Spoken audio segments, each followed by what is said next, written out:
What up YouTube, it's me, it's your favourite Steve, hope you're all fine and dandy.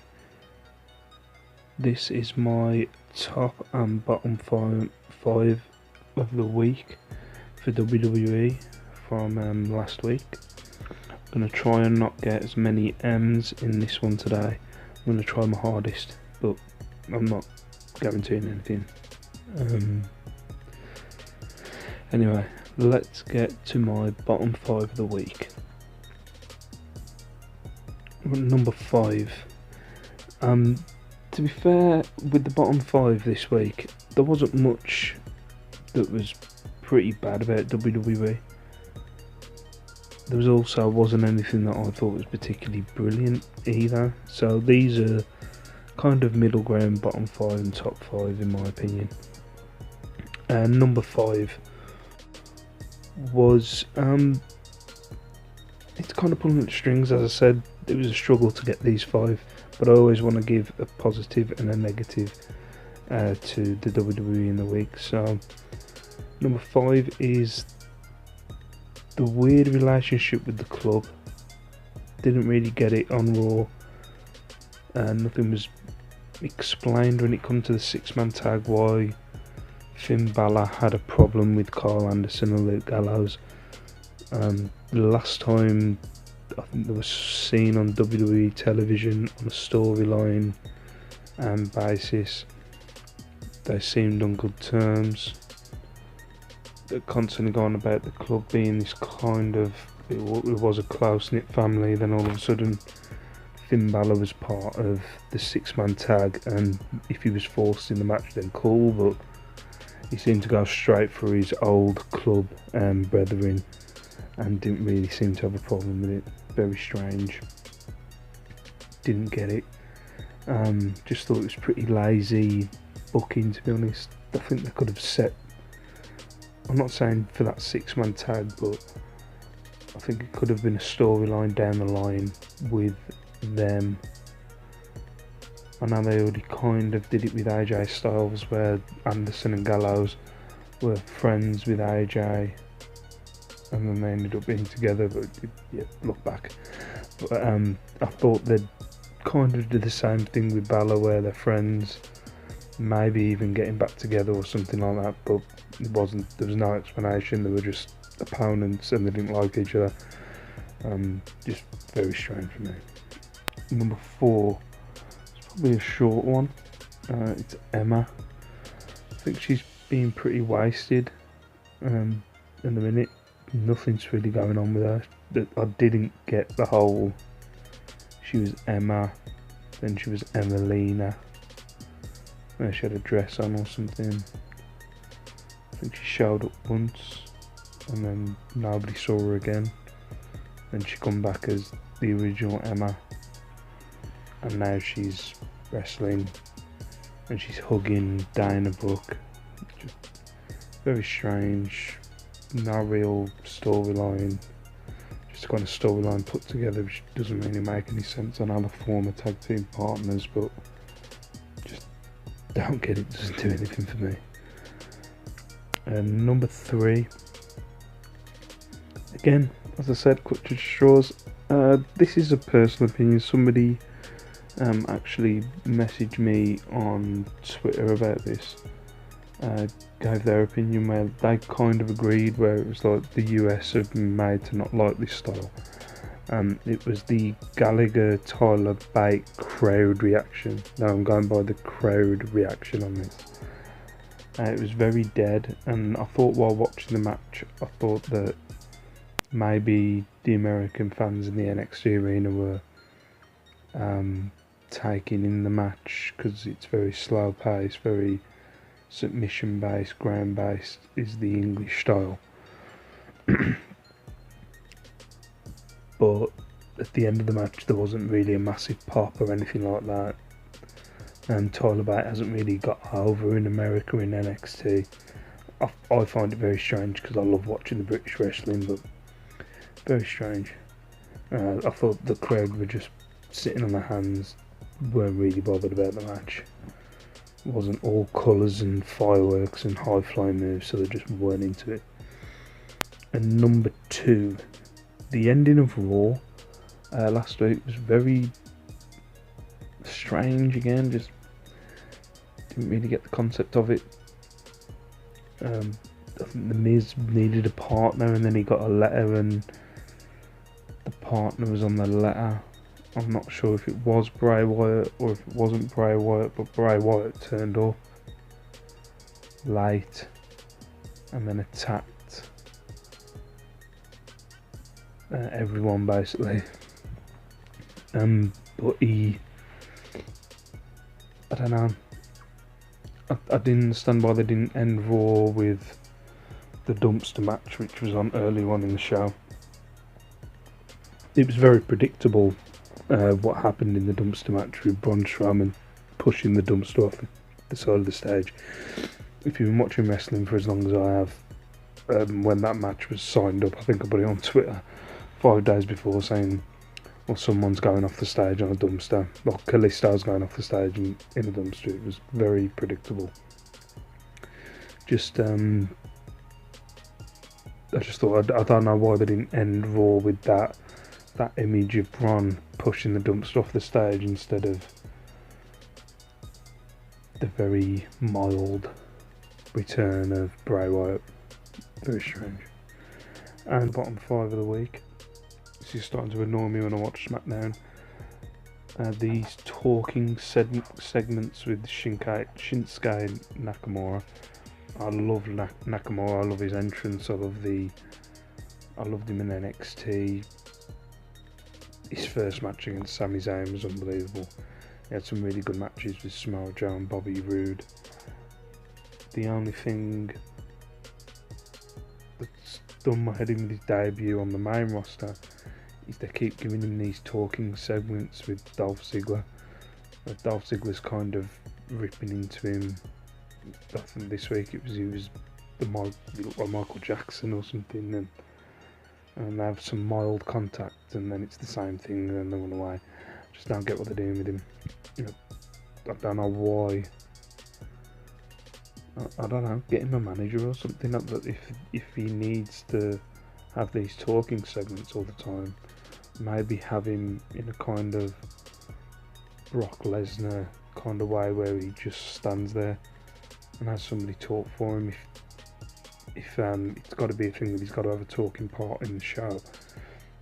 But just having him there talking scattered English with his gum shield in, which makes it even worse because he's got a gum shield in. The fans just are going to end up getting bored of him and kind of style of him because of the fact that he's very hard to understand, and Dolph Ziggler's just standing there ripping the piss out of him. Very strange what they're doing with him so far. So yeah, that was my bottom 5 of the week. As I said, it was a stretch. I didn't think it was a brilliant week or a bad week in WWE, so both of these are a stretch. But my top 5. Right, number 5, the Roderick Strong video package that was on NXT. If you haven't watched it, I'd recommend going and watching it. It's one thing that I've always thought about Roderick Strong when he was in TNA and he was in ROH. Yeah, he's a great wrestler and he was like a great athlete and had brilliant matches, but he didn't have a personality. There was nothing really about him. Didn't really have I didn't really watch him in ROH, but I remember in TNA he didn't have particularly any storylines, or I know the gimmick, there's not really a gimmick that you give him, but there was nothing about him, you didn't know anything about him. But they've started doing these video packages where he's talking about when he was a kid, and there was an incident with his mom and his father when he was a kid, which I'm guessing it's not part of the storyline, it's from his real life, and I thought it was a really good put together piece. I think they've got part 2 on NXT next week, so I'm looking forward to it.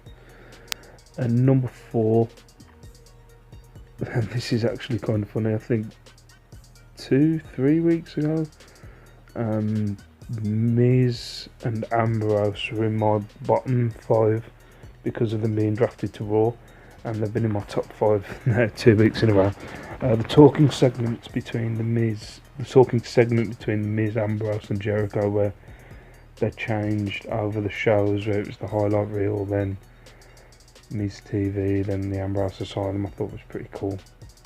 Also like the interaction between the three, like the comedy between the three. Also like the promo that was in the back between Jericho and Ambrose, was really good. You know, there's nothing that I'm going to be able to sell it with and make it sound entertaining, but I thought, you know, it was entertaining for me while I was watching it. Number 3, I really like this, Breezango. Now, these two, I liked the Fandango character. I thought they could have done more with it, but he kind of faded away. And then you got Tyler Breeze, who came from NXT and was really good in NXT, and then hasn't really done anything on the main roster. And they're kind of put them together, I'm guessing, as a thing of they didn't know what to do with them, and now they've been kind of fluttering, really haven't been doing anything. If you watch a lot of the WWE online stuff, they're always around, but yeah, it was a nice surprise on SmackDown where you had, I think it was a beat the clock challenge, which I hate the concept, but you had Chad Gable and what's his name? Chad Gable and Jason Jordan. Oops, I'm not sure what happened. Give it a minute and try again. I've just set something off on my Xbox. Oops. And I think it was Chad Gable and Jason Jordan against the Colognes, and they had a really good match. And you just thought, Chad Gable and Jason Jordan are going to win this, and then Breezango ended up winning it, which I thought was a nice surprise. Looks like they're going to have turn into good guys or faces or whatever. But I thought it was a nice surprise because I think they're a good team, and I think they could, maybe have a run as the tag team champions. I don't know, maybe. Number 3 in my bottom 5 was the crowd reaction for the Gallagher and Bate match. Number 2 is the actual match itself, is in my top 5 and number 2 because I just like the British style. If anybody's got the network and has never watched the UK tournament, I'd guarantee if you like the more physical side of wrestling, watch the UK tournament because it was really good. This match was really good. I'm not going to be able to sell it on this, but it was a really good put together match.